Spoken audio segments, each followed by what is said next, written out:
Welcome to a new vlog. I have officially started a vacation. It's going to be a very chill week, and I think that's the perfect opportunity to kick my ass into reading more books. I recently bought some books and see, I don't know how to vlog anymore. Let me go get the books. This is officially a book haul and a themed reading vlog. So I have bought a lot of books recently. I won't be shy about them. I have these that I bought in the last week or so, and I think the theme right now for this part of the vlog is going to be reading books as I buy them, which means that I'm very far behind. Right now, Barnes & Noble was doing like a 2 times points thing, where if you buy books and you have the free rewards thing, you get 2 times the points, and the points add up to $5 gift cards. I use it as an excuse to feed into this, but I picked up 3 books, and I'll start with those first. I'll just tell you about them. Can you tell that like I'm just like built up with energy? I haven't done this in a really long time, and I feel like I'm bouncing in 100 different directions. But first book is Gunk Baby. This is by Jamie Marina Love, and this is it's a black comedy workplace thriller, and it's set in a mall, and I believe there are women that are kind of like physically attacking their bosses, or just people that are attacking their bosses. If you've been around and following the channel or following my Goodreads, I've been reading a lot of romance lately, and I don't think any of these books that I'm trying to talk about or start reading are romance. So the next one I picked up yesterday was When She Was Me by Marlee Bush, and this is a thriller. I believe, yeah, these 2 twin sisters live in these cabins in a Tennessee campground, and I think something really weird, scary, terrifying happened when they were children, and it seems like it's going to happen again. This one is really pulling me in because the cabin-ness of it, and they're on a campground. Like, it's a setting that I can picture. I also finally picked up Monstrilio by Eduardo Samano Cordova. This is I think it's supposed to be kind of like a Spanish modern, or like a Mexican rather, modern Frankenstein. It's about a woman whose son passes away, and I think she keeps a piece of him, and eventually she like starts to try to like reanimate that piece of it, and it becomes this creature, and it doesn't sound like the mom is able to control it. And then the other day, Jose and I went to the bookstore down in Salem that I used to always talk about, Bull Moose. They are moving locations, and I literally cried and had a panic attack when I found out, because it happened during a weird time that was happening. And so I was very emotionally impacted. But I went and picked up some books because I was pissed, and also just still like to support them. I will still continue shopping, but I don't think I'm going to be able to go there very often. But the 3 books I got there, I got Botanical Daughter by Noah Medlock, and this cover is really beautiful, but I think the reason I wanted to read it was more about like the family stuff, which don't talk to me. I know that's not really my thing. It is an unusual thing to live in a botanical garden, but Simon and Gregor are an unusual pair of gentlemen hidden away from the disapproving tattle of Victorian London. They are free to follow their own interests without interference. For Simon, this means working his taxidermical art. Gregor's business is exotic plants, lucrative but harmless enough, until his latest acquisition, a strange fungus which shows signs of intellect beyond any plant he's seen, inspires him to attempt a masterwork. It says it is a new, exciting voice in queer horror, so that should be good. I got Ghost Station by S.A. Barnes, which I really liked this author's other book about space. Ghost Station. I feel like Ghost Station could have also been the name of that book. This one is also space horror. It is about a psychologist who goes into space, and she dedicates her life to studying Eckhart-Reiser syndrome, the most famous case of which resulted in the brutal murder of 29 people. And now she's on a new ship, and I don't know if she's there because they think that these people have it, or if she's just there for psychiatrist reasons or psychologist reasons, and they develop it, and now she has to investigate. And the last one I picked up is The Husbands by Holly Gramazio, and I recently saw this in one of Kayla's videos, Books and Lala, and I believe the concept, it's a little bit sci-fi-y, and it's about this woman who gets a husband, but she like, something will call him to like go into the attic one day. Maybe he's gonna go get something, and then I think the next day she wakes up and she has like a whole new life and a whole new husband, and I don't know if she ever acknowledges it, but she knows it's happening, and I don't think anybody else in the world acknowledges it because they're all different. I genuinely don't. I'm reading another book right now, but it's not really calling to me in any particular way, so I don't really know where I want to start. Like, literally the last 3 I got were Monstrilio, When She Was Me, and Gunk Baby. Let me very quickly restack these and figure out what is like most interesting to me right now, and I will show you that and start from there. We are going to start today, and I'm going to start with When She Was Me, which is the one about the girls that live, the sisters that live in a cabin, and there's something happening there. The reason being is I don't remember the last time I read a thriller.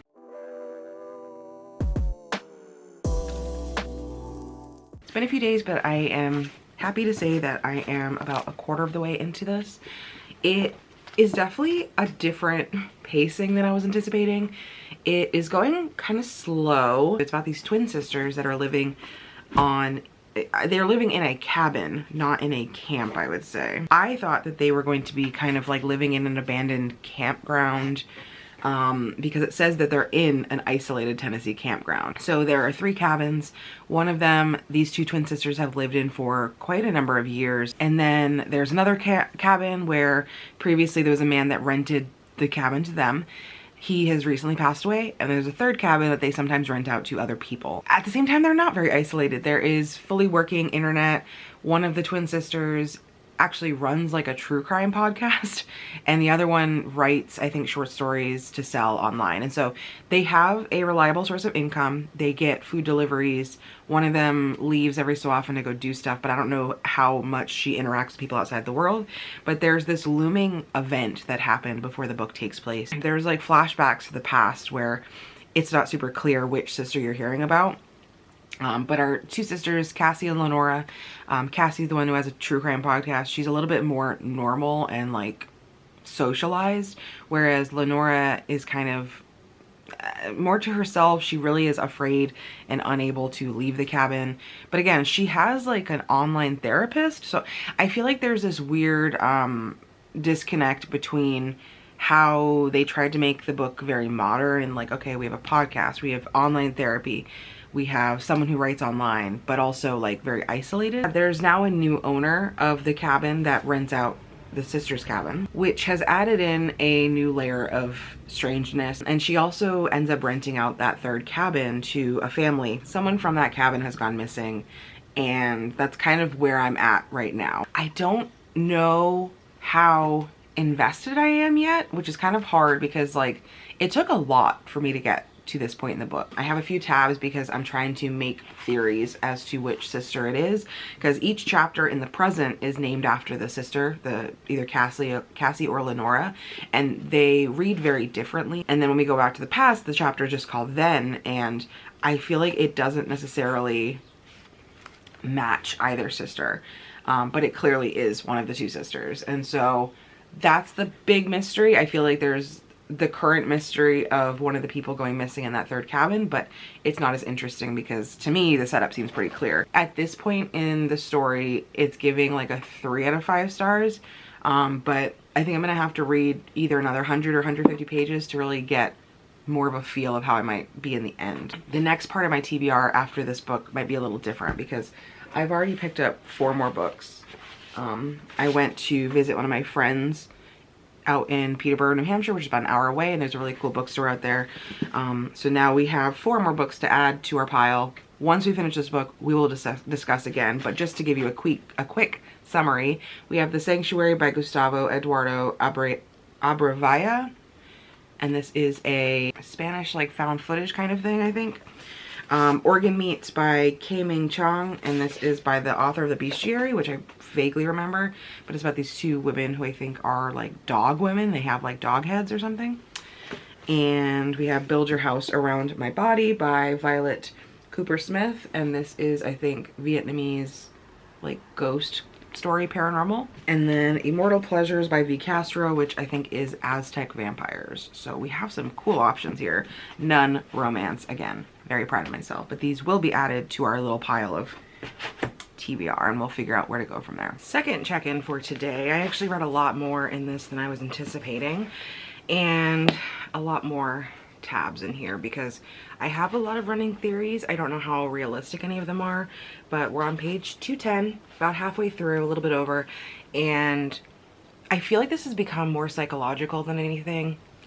And I'm very much not a person that typically reads psychological thrillers. And again, it's more mystery.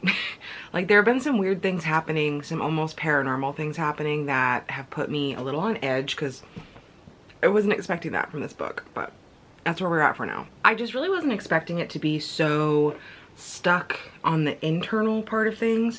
I feel like there's a lot of talk of mental health, but not a lot of resolution there, and a lot of there's a lot of characters in play, even though our two narrators are still Cassie and Lenore, the twins, and then obviously one of their perspectives in the past. I am reading it, I feel like, pretty fast for me, considering I haven't read a physical book that was not like a graphic novel or a manga in a really long time. But I don't know. I think I was expecting something a bit more high paced. Like, I feel like the stakes are pretty high. They're isolated enough away from like the rest of normal society that it feels like there's not enough to the stakes. Does that make any sense?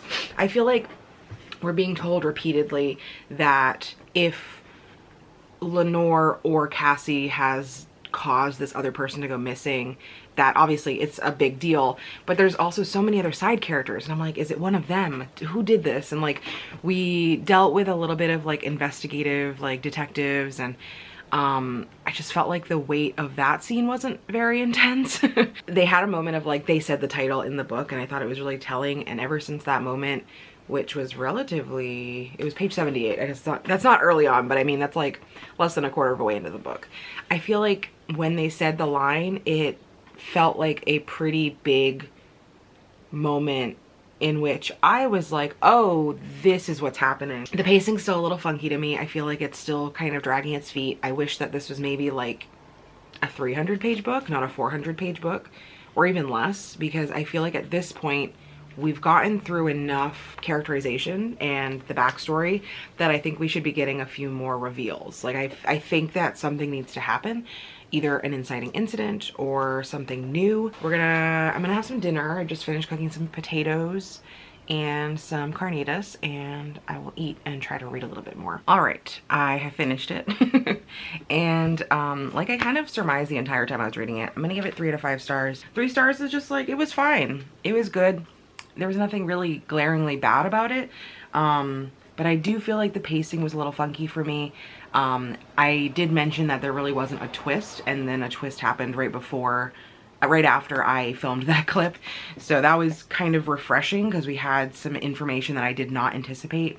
It was really surprising. And that was, again, it was great. I think that it almost kind of put it like at a 3.5 if I did half stars, but I don't. So it's just a 3. I feel like our main characters, Cassie and Lenore, were interesting. I think there's a lot of opportunity to use their current like occupations, I guess, in a way that would have led to more storytelling. I feel like we got really wrapped up in the flashbacks and got wrapped up in all these weird things happening, and then you only get like a brief moment of answers at the end. It was fine, and I think that it helped me read a physical book, which I haven't done in a long time. So that in mind, I should probably pick up another book and keep talking through this vlog. The downside is I did purchase 2 more books yesterday. So this huge stack back here is now our contenders for this vlog. The 2 new books that I purchased are People's History of the Vampire Uprising by Raymond A. Villarreal, which the person at the bookstore, this has been in my TBR for a while, this was a staff pick, but the person at the bookstore said it is a very like retelling history thing. And I got When Women Were Dragons, which I believe is kind of also historical fantasy. It says that it's about a time, I think in the 50s, where there was the mass dragoning. Hundreds of women sprouted wings, scales, and talons and took to the skies. And both of them I got kind of a gleaming review from when I was checking out. So let's reevaluate our huge stack, including all of the new books I've purchased since starting this vlog, and we will figure out what I'm gonna read next. Initially, when I first started this and I chose When She Was Me, this was the lineup, Ghost Station being the one I wanted to read next, Monstrilio, Husbands, Gunk Baby, and Botanical Daughter. If it was just these books, I think I would pick up the Husbands next, but we have 6 books to fill into the stack. I think I have the new setup set up. So here is ranked from the books I'm most excited to read right now to the ones I'm least excited to read. We will see. It is a new book that I purchased. The Sanctuary. This is what I'm going to try to read next. When their car breaks down outside the small Argentinian town of Los Huemules, indie filmmaker Alvaro and his wife Muse and lead actress Alicia consider it a minor inconvenience, seeking shelter in the town's lone motel. They settle in for a night of decadent fun, but after Alicia disappears without a trace the following morning, Alvaro embarks on an increasingly desperate quest to find her, armed only with a video camera and a growing sense of dread. And this actually looks like it's quite short. It is less than 200 pages, which is kind of exactly what I'm looking for right now, because while this book was good, it was fine, 400 pages was really dragging me down. I don't typically read more than 50 to 100 pages a day. Even 50 is a lot if I'm not doing an ebook. So this took longer than I really wanted, and I think the only reason I finished it was because I'm on vacation and have time and energy to read that much. I'm aggressively DNFing this book for a few reasons. The main reason being how disgustingly sexist our main character is. And I understand having unlikable characters, but I'll give you a few examples. Their car's broken down and Alvaro is the most pretentious indie filmmaker. Like, I thought it was gonna be more like they're there for a documentary. No, he's very much like narrating how he would film their unfortunate incident on the side of the road. Their car is broken down. I don't think it's flipped, but he's talking about like, oh, if this were a movie, like this is how I would cast us and this is how I'd film this scene. Meanwhile, his wife Alicia is like, it's fucking hot out here. Like, why are we still here? Is like talking about like, well, the statistics of it are that someone's gonna drive by, but don't worry. We're gonna just have sex. He literally says, and now woman, you're about to surrender to male dominance. High angle view. Again, this is him like narrating how he'd like the scene to be filmed.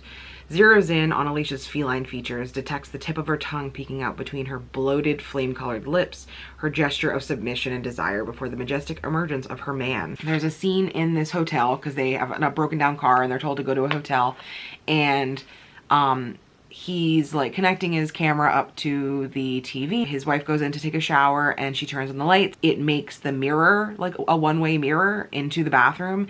And so he's like, oh, and he's like, I'm not gonna tell her. And he starts filming her. Is very much like, oh my God, if she caught me, like she would be very unhappy with me. But he just keeps filming her. I'm good. I'm really good with not finishing this book. And I'm not happy. So we're moving on to the husbands.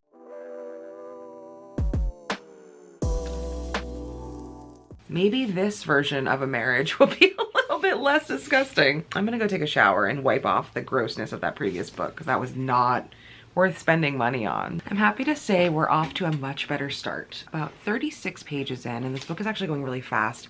It's reading very similar to a romance or something. We have our main character, Lauren, and she has already gone through so many husbands.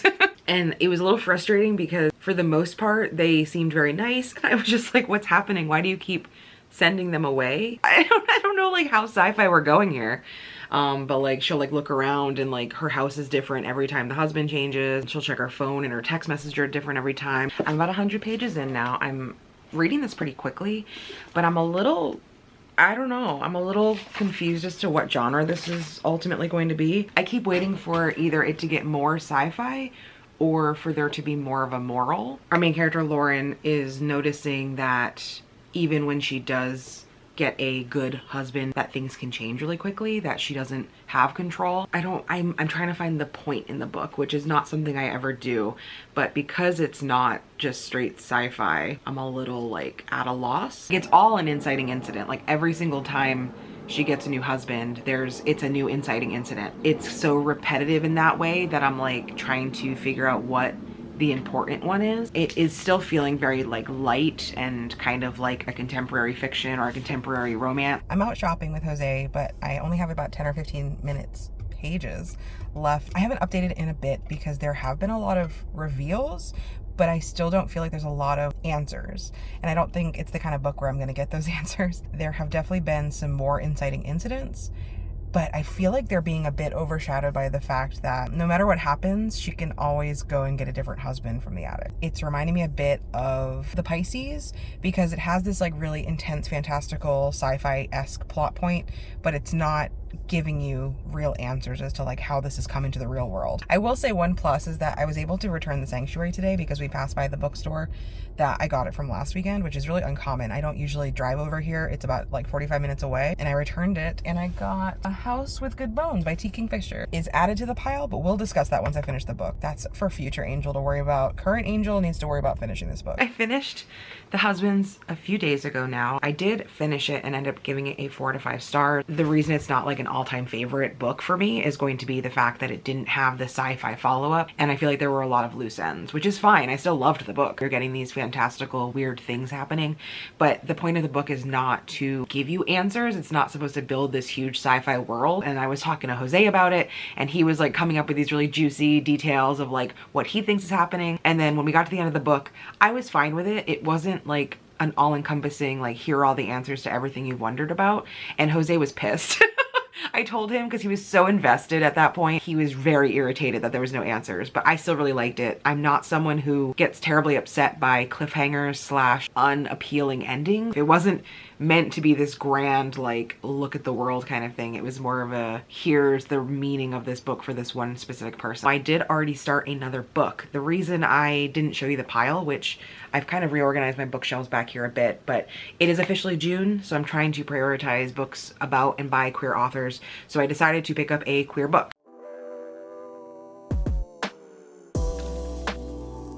I'm very happy I did that. I picked up The Z Word, which is by Lindsay King Miller, and this is a very queer zombie apocalypse type book. I'm already about 90 pages in, so I'm really enjoying it. We have a bisexual main character. It's very messy at the beginning. I mean, it's still kind of messy. Weird things are happening to people. People are acting very strange, and that's where the zombie part comes in. I feel like our main character is not getting characterized very well. Like, we're not seeing a lot of growth for her. We're seeing a lot of the side characters changing and how their relationships with our main character has changed. I think it's kind of fun. I think it's really funny. It's a weird take on zombie stuff. I'm liking the writing style. I was curious because it's somewhat new. I think it came out at the beginning of the month. I read some reviews that were saying it was very stereotypical. I mean, I'm having fun with it. I don't think that's necessarily negative. I feel like it's making it kind of like funny because they're all kind of caricatures, kind of like these bigger versions of themselves. I just finished this and I will say it's a 5 out of 5 stars for me. It was very surprising. It actually reminded me of a few different things. iZombie, for a reason that I won't really elaborate upon except that it was about zombies. And then it also really reminded me of Monster Maiden, this book that's on the screen right now. These shifts in perspective where you get to see people in the zombie form, like you're actually seeing it from their point of view. This did also have a lot of upsetting moments. I think I hit a lot of them after the last check-in. It has literally been, I think, less than 24 hours, maybe about 24 hours since I started this book. I did not anticipate finishing it so fast. Like, it was pretty action-packed. Looking back at some of those reviews that I saw on Goodreads for this, in the end, a lot of that got washed away once we got to the action stuff. We got to see how the characters change and grow in the midst of an apocalyptic event. But that's it. That's it for the vlog. I am already kind of thinking of some plans for other June vlogs. I hope you enjoyed. If you're still here, thank you so much for watching. Let me know if you've read any of these books, or if you have any queer recommendations for June, or just book recommendations in general. I will see you next time though. Bye.